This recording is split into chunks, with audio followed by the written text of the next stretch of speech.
Guys, and welcome back again sa ating YouTube channel. So today, we continue our interview sa one of my friend na naging masasabi kong successful entrepreneur or businesswoman after she was working in abroad for 7 years and 7 months. So hope you inspire sa kanyang story and hope ma-apply natin yung ilan na mga strategy na magiging from OFW to isang maging negosyante. So, sana makapulutan natin ito ng aral at ma-apply natin sa ating daily life. Especially sa ating mga OFW na patuloy na nakikibaka sa ibang bansa. So, sa mga bago pa dito sa aking YouTube channel. So, may hindi pa subscribe, please subscribe, like, share, comment, like, and share. And comment kung meron kayong mga suggestion, content. And kung meron kayong mga, kung gusto nyo magpa-shoutout, please comment in the comment section. And please continue to support my channel. And please subscribe. So, hindi pa subscribe. So, please watch this video. Part 5. Based on experience namin, maging wais tayo sa pera na pinagpagura natin sa ibang bansa. Kasi lagi natin inuuna talaga ang bahay. Pero sa akin naman kasi inuna ko talaga, dahil wala talaga akong bahay. So inuna ko talaga yun. Pero noong na-realize ko, 5 years after, sabi ko, ay, sana hindi na ako nagpagawa ng bahay. Totoo talaga yun, maano mo talaga, dapat ano ko yun, dinegosyo ko or rolling ko, ganun. Pero tapos na eh. So ganun, tapos na eh. Napagalitan na tayo, di ba, narinig yun? So ngayon, instead na, kung okay naman, kung wala naman talaga kayong bahay, siyempre, paggawa tayo ng bahay, kung hindi yung talagang bonggang choice nyo yan, guys. Pero ito ay advice lang sa inyo dahil based sa experience namin, dapat ganun ang gagawin natin. Lalo na pag OFW tayo. Okay, so, pangalawa na nakikita natin as Pinoy, sasakyan agad. Bibili ng motor, bibili ng 4 wheels, kasi ito, ganyan. Pero nakatambay lang naman, walang pambili ng gasolina, na problema pag sira ng gulong, mangungutang hanggang na malubog naman sa utang.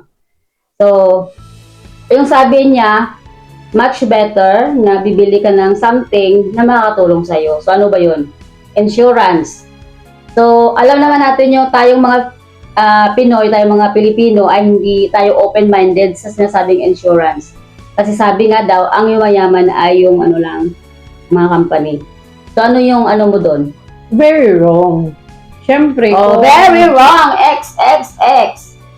Alam niyo ba, isa siguro na hindi na iisip ng mga Pilipino is kumuha ng insurance habang bata pa. Pero ito lang yung ma-advise ko. The more na bata ka pa, the more na nag-uumpisa ka pa lang mag-work, the more na kumuha ka ng insurance. Alam mo ba, napakalaking tulong ng insurance kapag may nagkasakit ka. Ikaw mismo, tayo sa sarili mismo natin. Napakalaking tulong nun kapag hindi naman natin syempre hinihingi na magkasakit tayo. Oo, magamit natin yun. Pero yung insurance na yun, kumuha kayo ng yung 10 years to pay. Kasi once na naka-enroll na kayo, tapos nagkasakit kayo, aksidente kayo, may magagamit kayo. Hindi nyo kailangang magmakaawa. Hindi nyo kailangan magdala ng pumila papel ng napakahaba sa mga para lang makahingi ng tulong. sa mga politiko. Oo. Na, ako tutuusin, ay pera din natin. Joke! So, yun guys, insurance. Maraming mga ano naman, mga kilalang insurance. Hindi naman kayo basta-basta kumuha lang ng insurance na hindi naman legit. So, marami namang insurance talaga na legit. So, mag-imbestiga naman kayo bago naman kayo kumuha. Tsaka napakagandang investment yung insurance.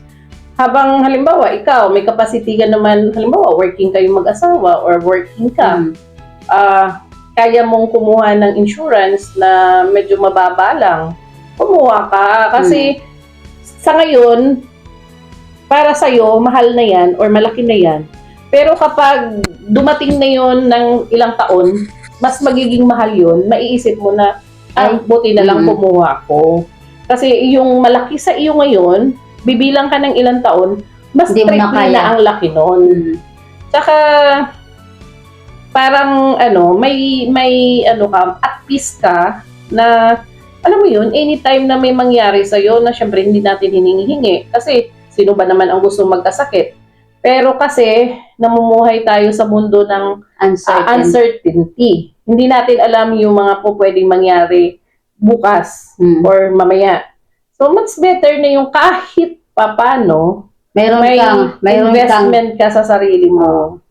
Tsaka ang insurance, napaka-importante. Huwag na tayong umasa sa PhilHealth. Kasi yung PhilHealth, Shout out! Shout out sa PhilHealth! Ang laki-laki na makukuha mo. Okay. Insurance kasi, mayroon ka ng, pag na-accident ka, mayroong covered ka, may makukuha ka.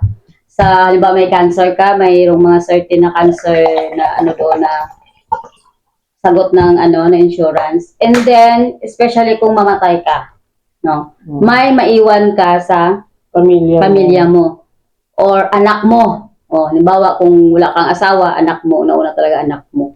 So, mamatay ka na, yung anak mo ay hindi mahirapan, mayroon siyang pang-umpisa. So, yun talaga pinaka-importante. So, ano pa ba ang ma-share ni Madam? Kung sa sasakyan, kung halimbawa may isang member sa isang family na gusto talaga ng car, siguraduhin mo na yung sasakyan na kukunin mo, magagamit mo siya. Like for example, gagamitin mo siya sa Grab. Alam mo, May kita.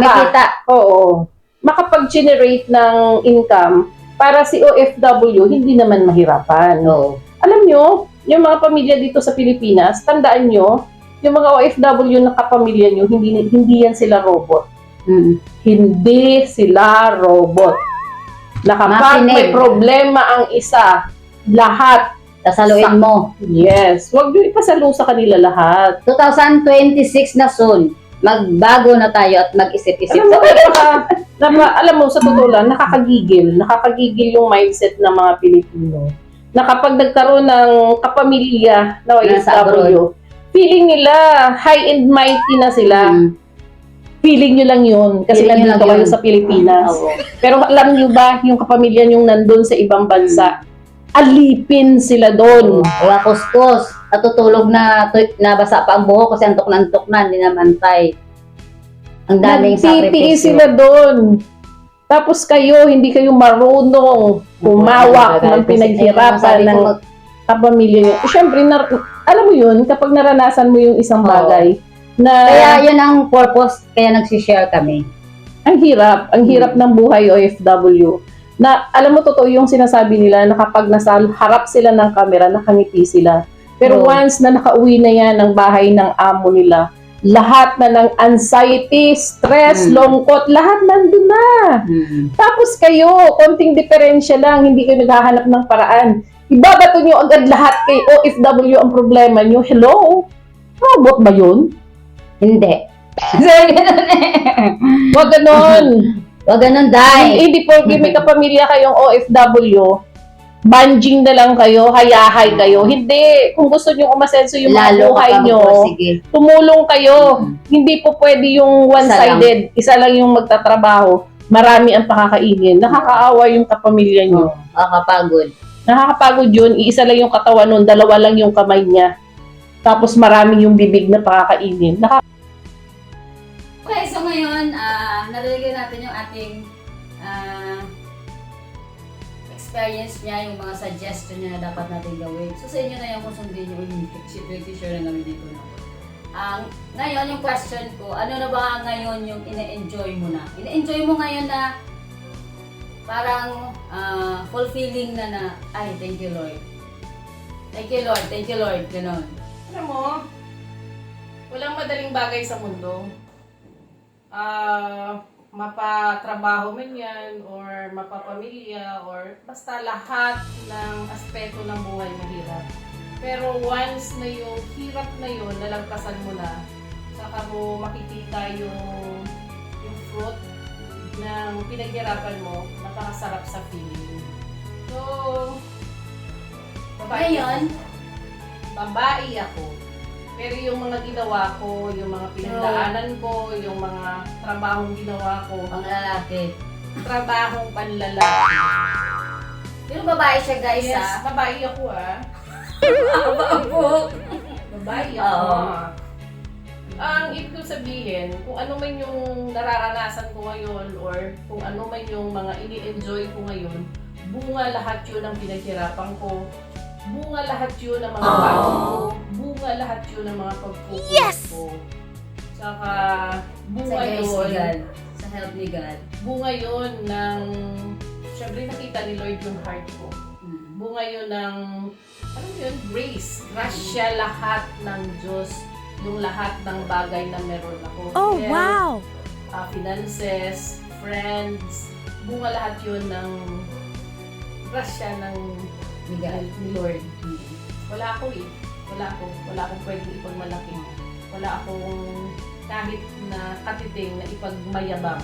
Kapag malaki. Wala akong pwedeng ipagmalaki kung hindi niya ibibigay sa akin yun. Hindi ko talaga makukuha. Pero isa lang talaga yung pwede kong sabihin. Kapag nakita ni Lord yung heart mo, Yung kapag intention nakita mo. ni Lord yung intention mo, Yung at heart nagsisikap mo. ka, nagtatrabaho ka ng tama, may integrity ka, Mm. Marunong ka humawak totoo yun. sa mga binigay ni Lord. Tutulungan ka niya, sasamahan ka niya, gagabayan ka niya. Kaya, yun lang. So ngayon ay nag-enjoy na siya mag-travel. Yes. Alam mo yun, Kung gusto niya dati, sa ibang bansa, kaya na niya. Gusto niya bumili ng bag. Kaso lang hindi naman siya talaga mahilig sa bag. hindi ako maloko, Oo, hindi siya, mahilig sa I'm sure hindi siya purse. maluho. Pero ngayon ay yung focus niya talaga ay travel, o di ba? Kaya niyo yun? Sige, kaya natin yan. Siyempre kaya niyo. Oo, So, so, kaya ko, yun yung, mas makakaya niyo. yun yung Basta, bunga ng ano, pursigi.